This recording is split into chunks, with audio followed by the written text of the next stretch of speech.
de la délivrance. Tango Yabo Kangolami. Tango Yabo Kangolami. Yoko émission, il y a ministère du temps des apôtres. Tango Yabo Kangolami. Et Keshami Pe Bangusami Nawabino. Mokengel Bapate, Pasteur Ilirich, Onganya. C'est le temps de la délivrance.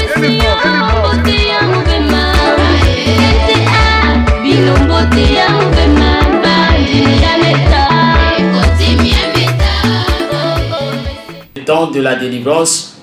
En tout cas, Nzambi apambola bino naibi ke boza bongo baike kolanda ya biso émission, c'est le temps de la délivrance.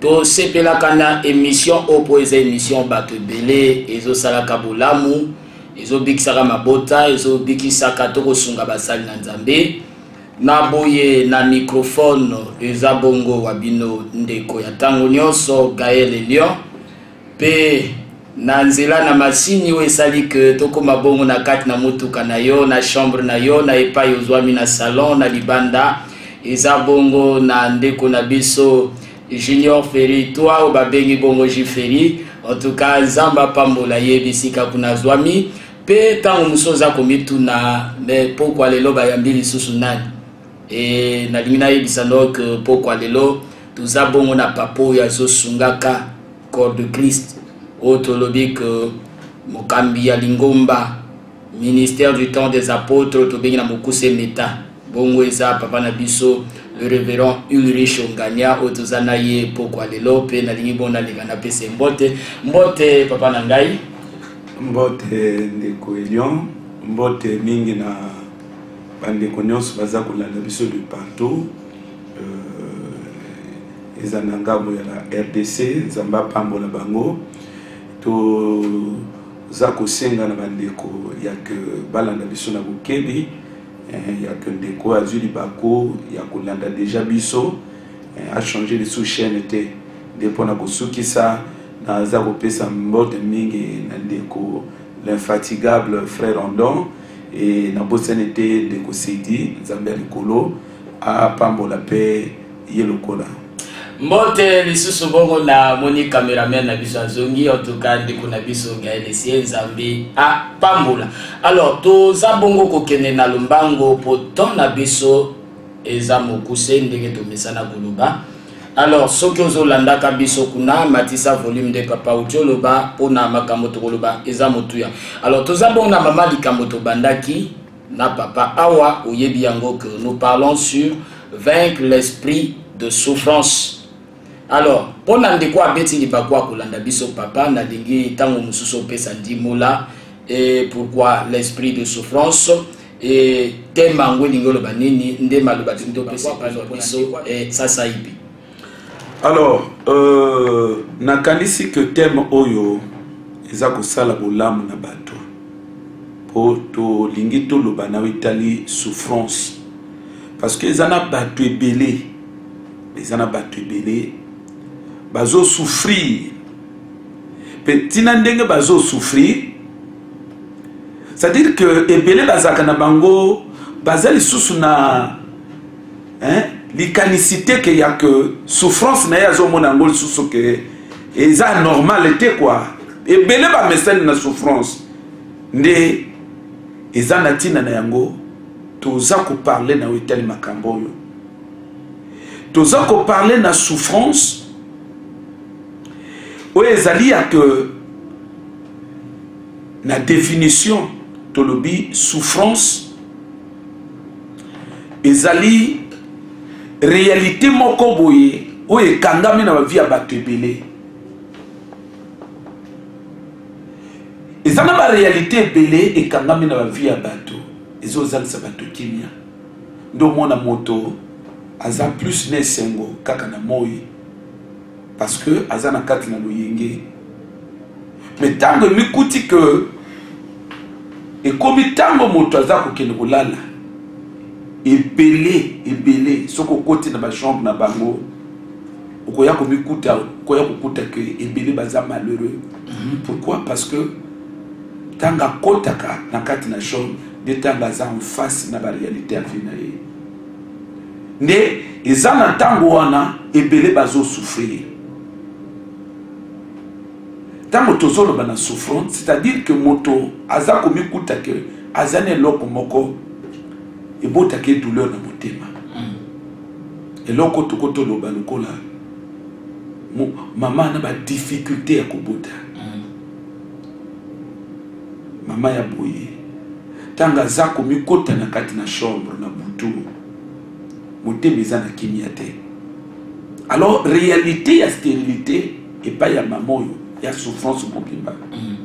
Ndo mona moto azolia mana kimia te. Azo souffrir ne loko wana na kati na motema na ye.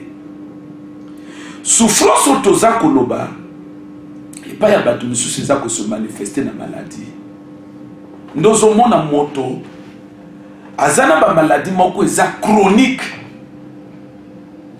Na lobaka que papa moko azo beta nga lisolo a vina ye. Azo lobaka akote l'hôpital, asala 8 mois dans l'hôpital. C'est pourquoi quand on a te ya kabiloko yo na lobaka na bato bazwa yango extrêmement sérieux. Bazwa makambo otozo loba extrêmement sérieux. Pe na profiter que pona koloba na ndeko yo parfois vie ezana na kimia. Ezate po vie ezana kimia que il faut par exemple il y a que monto négligence na nzambe. Tozana mokili mabe. Na kanisi que na kati na développement ya ko toucher makambo wana. Nde bande comme susu ba ko comprendre que mokilo to fandi eza compliqué. Mokilo to fandi zo senga moto. Abomba nzote ne pas na nzambe. Parce qu'il se passe beaucoup de choses. Na Italie, la réalité au baza ko mikuta na kati na yango. O eza ko lelisa ba vie na bango. C'est extrêmement important.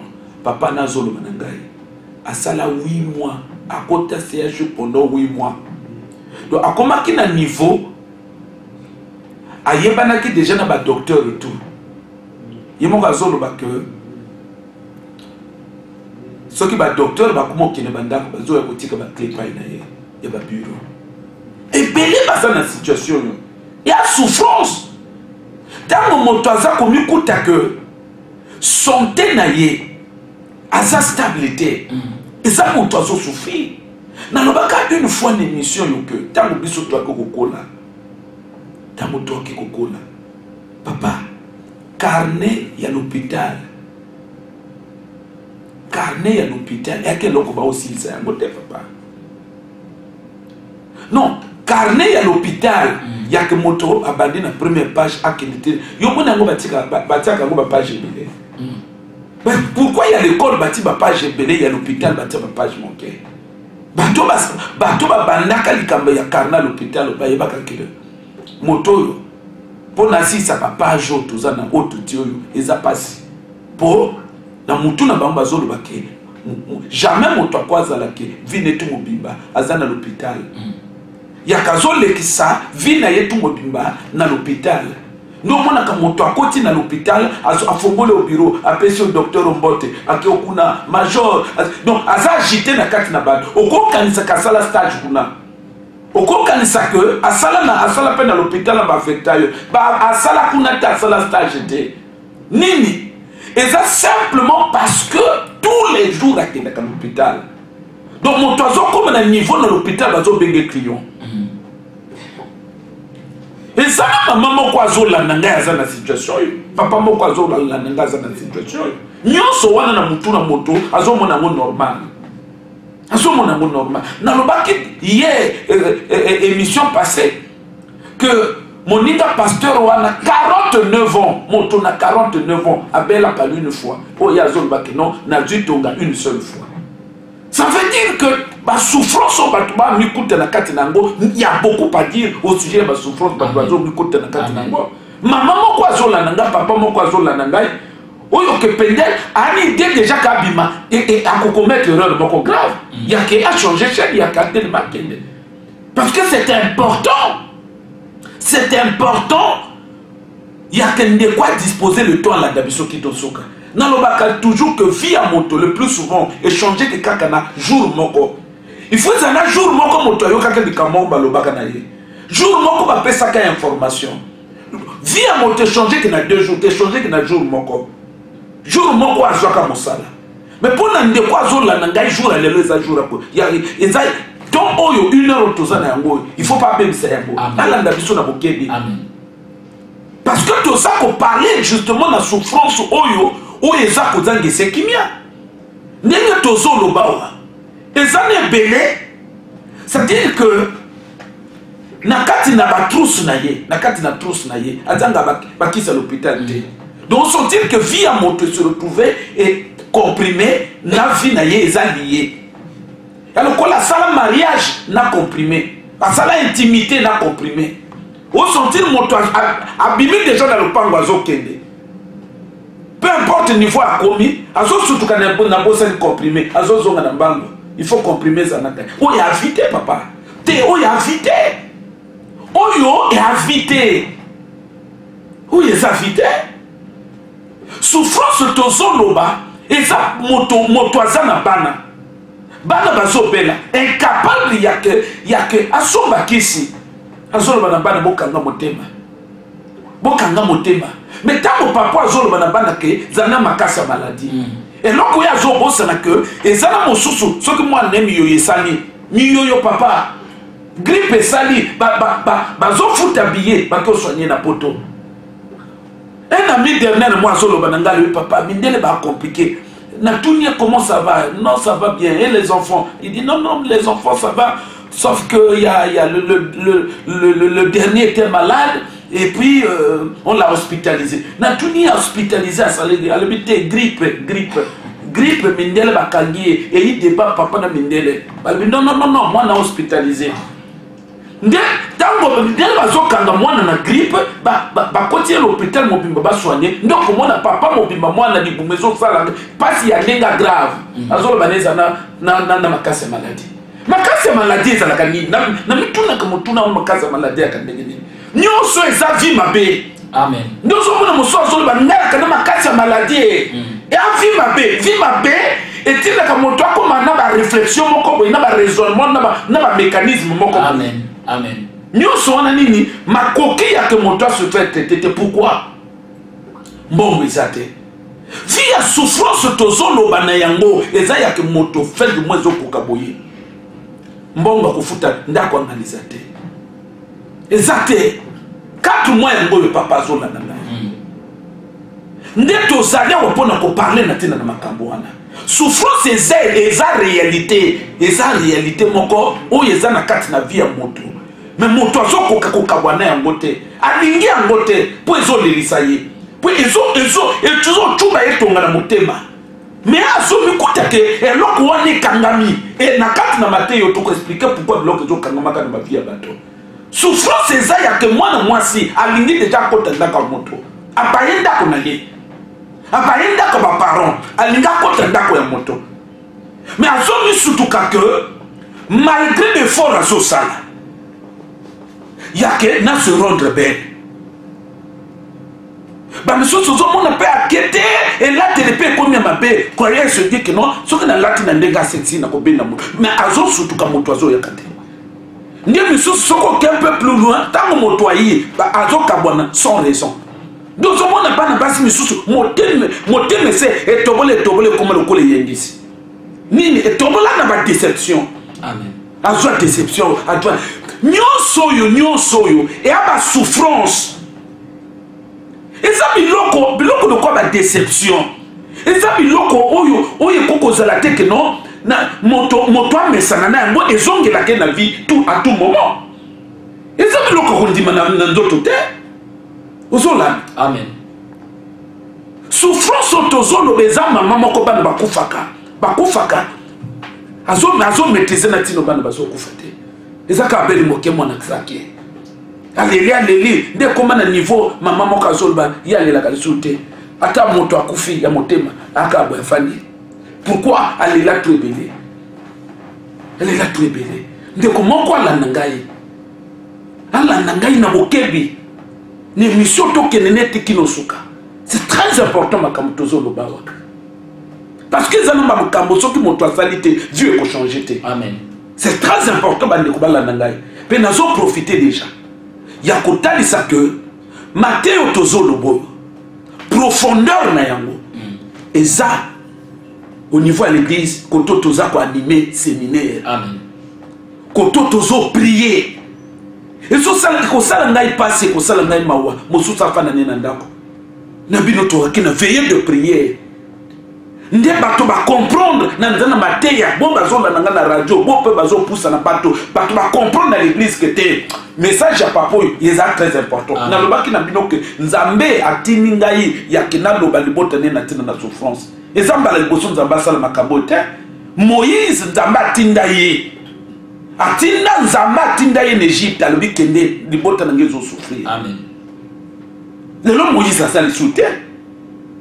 Mais nzambe oyo alingaka komona libota na souffrance te. Je crois que à société biso to ina mateyo fana ko frère prendre bato conscience.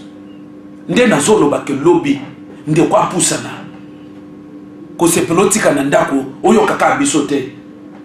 Mais c'est pas la côté na yona libota lobby. Moïse na Pharaon zoloba na Égypte alobite bima zoa bana bobo kende mais botika biloko alobite même ekuyi kotika na te. Ya mwana lobaka que tango zo ko décider ko pusana na ba prière toujours ça c'est pas le même famille et tout. Lobby tozali tozana 9h pile l'église ministère du temps des apôtres. Église ministère du temps des apôtres tozami na simazana masengo. Soko du bus au kiti na remarché. Au commande diagonale poste de police et Zouamiwana. Au du balabala ya poste de police tout droit après cette parcelle au commande d'église à monnaie de Zouamiwana. En tout cas lobby kozangate.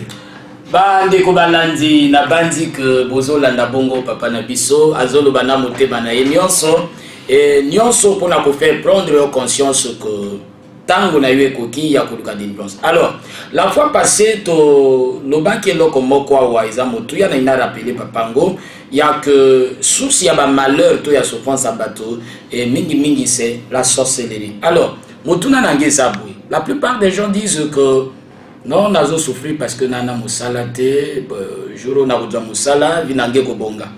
Baba est-ce que c'est possible ya que moto azo sala ale mufuta pendako.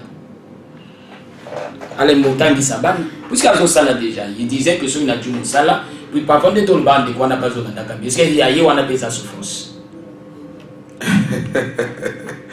Oui bi opposé motuna moko iza motu ya makasi papa. Et à motuna moko malamu nazo regretter ka le temps. Amen. Nazo regretter le temps. Ce qui toi qui une église, je crois que batu bele ba va comprendre biso. Bible zoloba le spirituel domine sur le physique. Ozomo na salaire oyo. Ezana biloko bakoba sala moto na le spirituel. Emeli moto salaire oyo.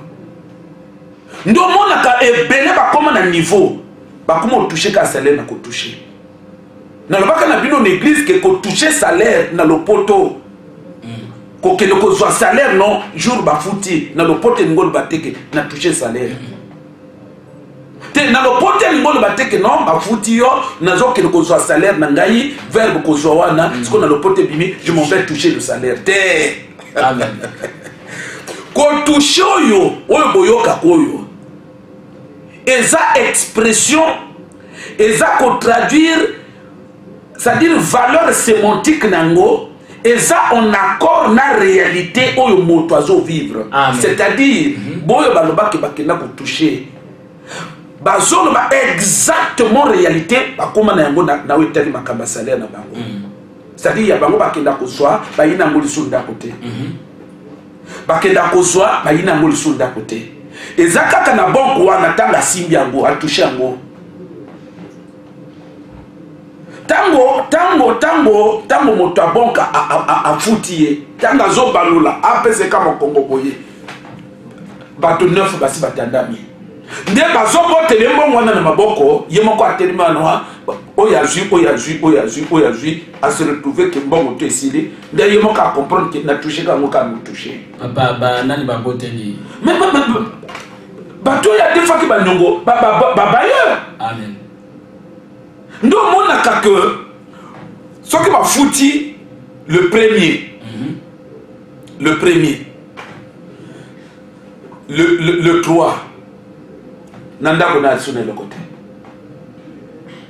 le 3 na le ko nanda côté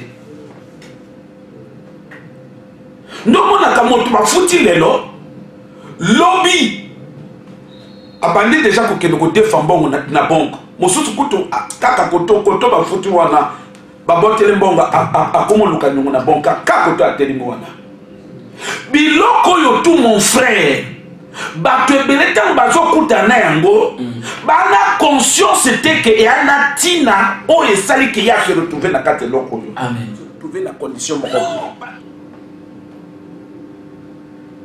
naloba na bino ke naki epai ya moko wana na mwasi na mobali bazosala me nakuti na kati ya salon na bango bakana ebonga bibonga soki mibale o misato esili nakende epai ya moko wana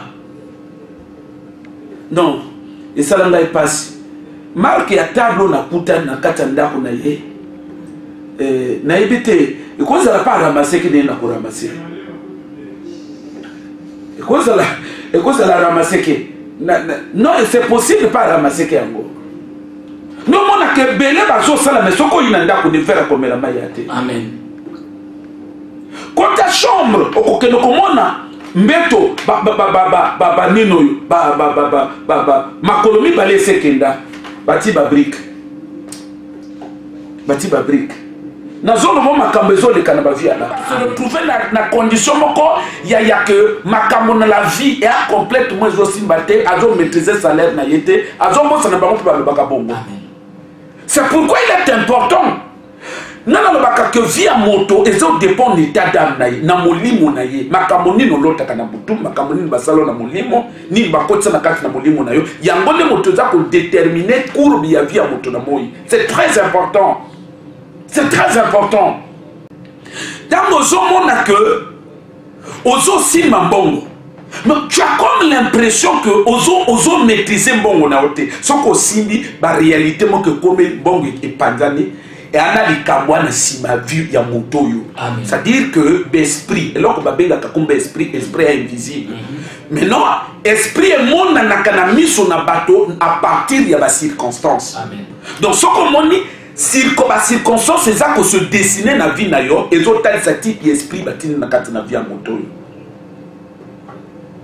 sinon te ba circonstance c'est quoi yeba mbongo te non ba circonstance c'est quoi yeba que moto a mbongo te ce qu'on moni ba circonstance c'est comment yeba que moto a mbongo to kende ça veut dire qu'il y a une intelligence na sima ba circonstance or molimo par principe molimo c'est une vie donc et ce qui vit on va programmer la vie en moto en tant qu'esprit et ça n'a but qu'il y a que il faut n'aborder les mbongo nous on a comme moto azul mbongo ba circonstance yi mbongo ici ba circonstance ici d'ailleurs na pongwana je crois que apôtre Moïse que je salue en passant a fait ce témoignage très important et marqué kengai et donc on peut se poser la question qui est ça dit 36 ans na biloko wana azolo ba que tango bazalaka na monde wana bakotia parfois ba caméra na kati na bandako ya bato awa yo moko zo comprendre que ton côté na pourquoi bato bazo souffrir qu'est-ce qui fait que bato bazo souffrir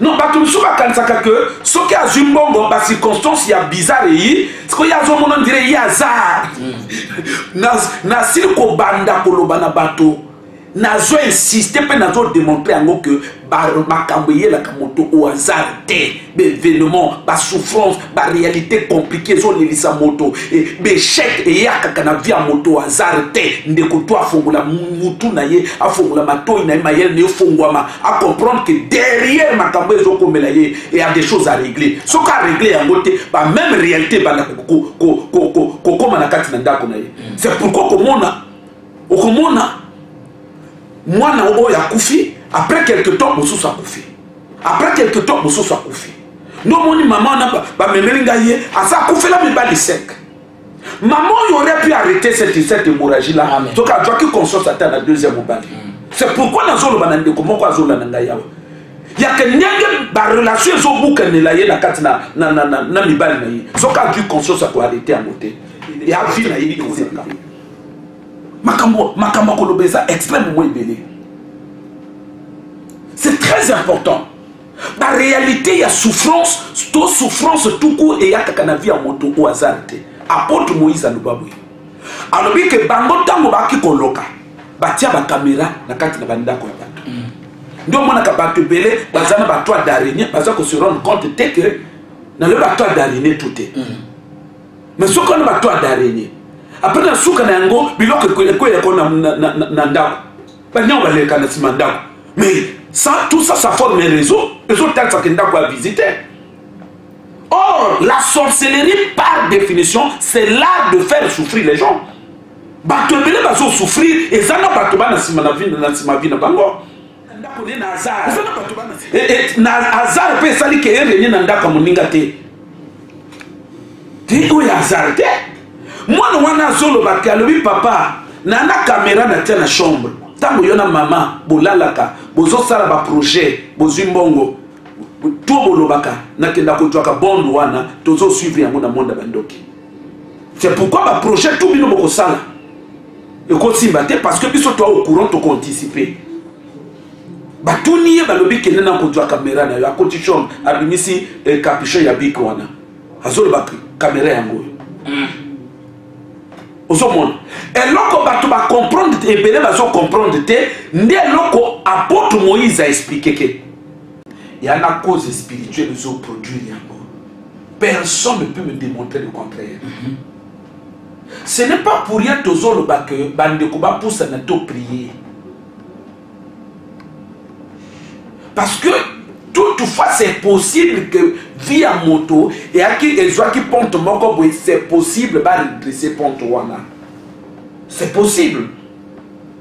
Mais tant que bandeko bazfandi wana